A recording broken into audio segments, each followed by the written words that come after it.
સુરત શહેરમાં શિક્ષણ જગતને કલંકિત કરતી એક અત્યંત શરમજનક ઘટના સામે આવી છે. ધોરણ 11માં અભ્યાસ કરતી 16 વર્ષીય વિદ્યાર્થીની પર તેના જ ટ્યુશન શિક્ષકે દુષ્કર્મ આચર્યું.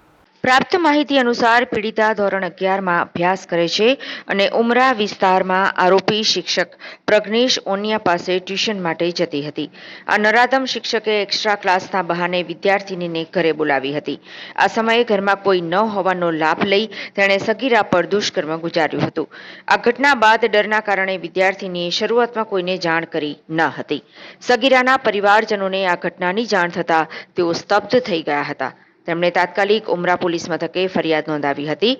પોલીસ ફરિયાદ દાખલ થયા બાદ આરોપી પ્રજ્ઞેશ ઓનિયા પોતાના વતન ઉત્તરાખંડ ભાગી ગયો હતો.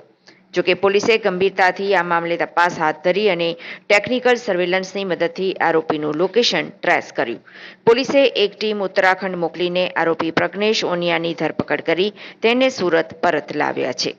આ ઘટનાએ વાલીઓમાં ચિંતાનું મોજું ફેલાવ્યું છે. પોલીસે આ મામલે કાયદેસરની કાર્યવાહી હાથ ધરી છે અને આરોપીને કડકમાં કડક સજા થાય તે દિશામાં પગલાં ભરી રહી છે.